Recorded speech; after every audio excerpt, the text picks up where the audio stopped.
Coucou les amis, j'espère que vous allez bien. Bienvenue sur Douceur et Saveur de Manou. Aujourd'hui, je vous propose une recette de gésier sauté, une recette qui est vraiment très délicieuse et comme toujours, facile à réaliser. À tout à l'heure.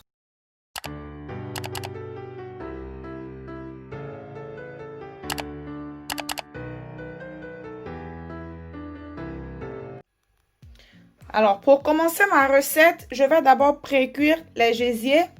Les gésiers, je les ai lavés, nettoyés à l'eau et au citron. Le citron aide à éliminer l'odeur. Voilà, il y a une odeur assez forte sur les gésiers. Le citron aide à l'éliminer. Je viens de rajouter une cuillère à café de pâte d'ail et de gingembre. La recette est sur ma chaîne. Je rajoute aussi une cuillère à café de ma marinade passe-partout. Pareil, la recette sur ma chaîne. Je rajoute du sel et de l'eau. Et je vais mettre à bouillir un bon moment. Alors, j'ai oublié de préciser que j'ai aussi rajouté une feuille de laurier.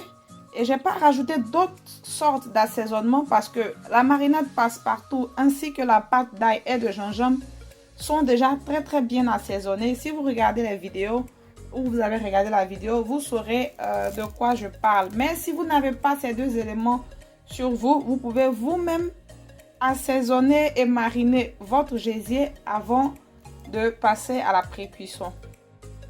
Et entre-temps, je vais m'occuper des légumes. J'utilise ici une canette de tomates, mais vous pouvez utiliser de la tomate fraîche. Je vais aussi rajouter 2 gros poivrons rouges. J'utilise les poivrons rouges à cause de la couleur, sinon n'importe quelle couleur de poivron serait parfaite. Un gros oignon que j'ai découpé en dés, du piment, la quantité selon votre consommation. Je vais découper tout cela en petits morceaux, rajouter à la tomate et passer le tout au mixeur. Je ne rajoute pas d'ail parce que, encore une fois, je vais utiliser ma pâte d'ail et de gingembre pour assaisonner plus tard. Si vous n'avez pas de pâte d'ail, vous pouvez en rajouter maintenant pour mixer.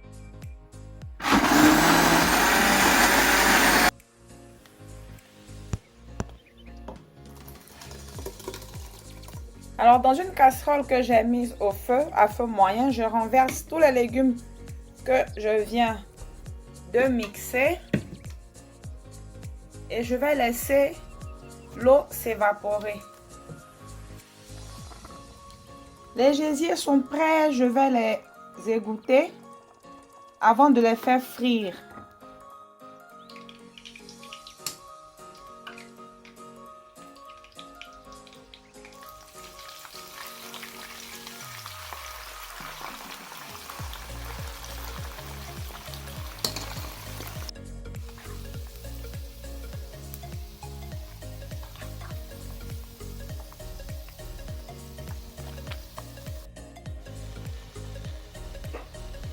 Alors, après un bon moment, il n'y a presque plus d'eau dans ma préparation. Je vais rajouter 2 cuillères à soupe de la même huile que j'ai utilisée pour frire les gésiers. Une cuillère à café de ma pâte d'ail et de gingembre. Je vais aussi rajouter quelques épices, du paprika fumé, du sel et de la poudre de curry. Et à ce stade-là, vous pouvez assaisonner selon votre goût.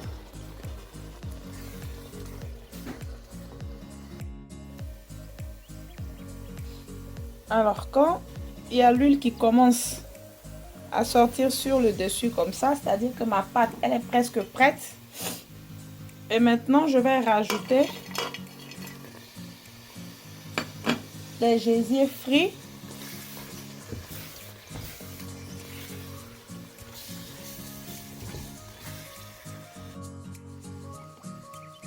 Je vais aussi rajouter un tout petit peu du bouillon qui m'a servi à pré-cuire les gésiers. Et ceci va apporter encore plus de goût à la préparation. Côté assaisonnement, odeur, goût et tout. Voilà, je referme ma casserole et je reviendrai tout à l'heure dans 5 minutes. Nous arrivons pratiquement à la fin de la recette. Il ne manque plus que la touche finale qui est l'ajout des légumes. Alors comme légumes, j'ai ici des oignons découpés en dés, des poivrons verts, rouges et oranges et quelques carottes. Et comme j'aime à le dire, vous avez le choix en ce qui concerne les légumes. Vous rajoutez toujours ce que vous aimez ou ce que vous avez sous la main. Voilà, je vais couvrir ma casserole et puis dans entre 5 à 10 minutes, le repas sera prêt à être servi. Je vais le servir avec de l'igname frit. Voilà, à tout à l'heure. Nous arrivons à la fin de cette recette et si la vidéo vous a plu, n'hésitez pas à la partager. Si vous n'êtes pas abonné, n'hésitez pas à le faire. Activez aussi la cloche de notification et n'oubliez surtout pas de poser un like sur la vidéo. On se retrouve très bientôt pour une nouvelle recette. Bye bye!